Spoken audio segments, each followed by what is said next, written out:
listen, he has experience as commander-in-chief. He has experience as a businessman. He has experience now fighting the coronavirus as an individual. Those firsthand experiences, Joe Biden, he doesn't have those.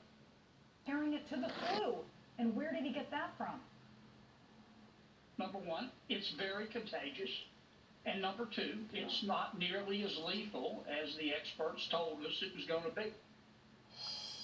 This is serious. It's very infectious, but it's probably not going to, almost certainly not going to kill you.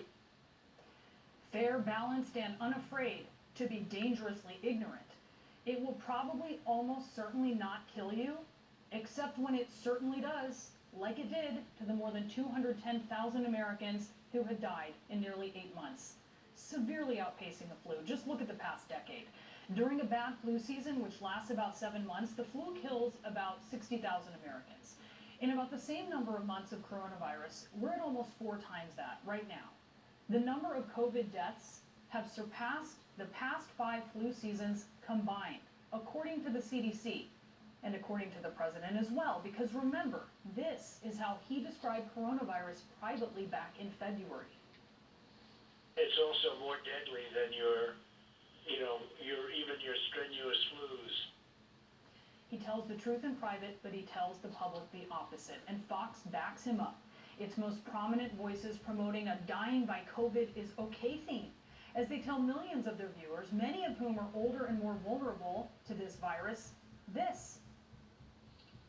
The median age of death for coronavirus in this country is 78 years old. As it happens, 78 is also the life expectancy for all people in this country. In other words, it's dangerous to be an old person who has the coronavirus. It's also dangerous to be an old person, period. At some point, we're all going to die. Dying is the central fact of life. Unfortunately, a secular society has no answer for that, no explanation, and no comfort to give us in the face of it. So no wonder we're so terrified.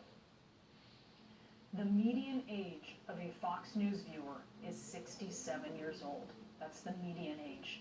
And Tucker Carlson is bringing his show to them from the comfort and isolation of a studio where health precautions are taking place. Well, perhaps he should listen to someone that he admires very much, who said this in March.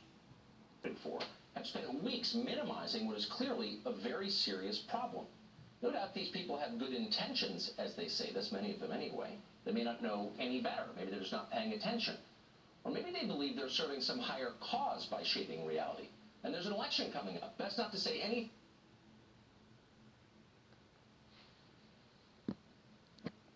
Tucker, you know so well that they don't have good intentions.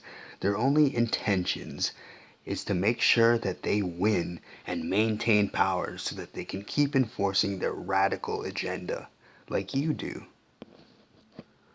Remember, just a couple months ago, this same guy had to fire his head writer who had bragged about how every single thing that Tucker Carlson said went through him, was caught and outed on a white supremacist neo-Nazi website with all kinds of racist posts about every single group using the N-word, every possible racial slur imaginable. And this guy was basically the number 2, the guy behind the scenes controlling everything. So that's the radical agenda that these people are willing to do anything to defend. That's why Donald Trump can't condemn white supremacy at a debate, because his base are exposed to it every single day. And that's the Fox News playbook.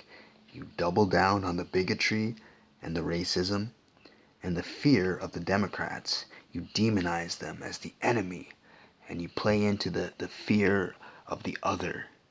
And while people are so focused on those social issues, they join your team, and then they don't notice when you pass bills like the GOP tax scam, which basically loots all the money from them and hands it to the rich. And when they pass stimulus bills like they passed, which just hand $500 billion over to Steve Mnuchin to hand out to whichever buddies he feels like with no oversight at all.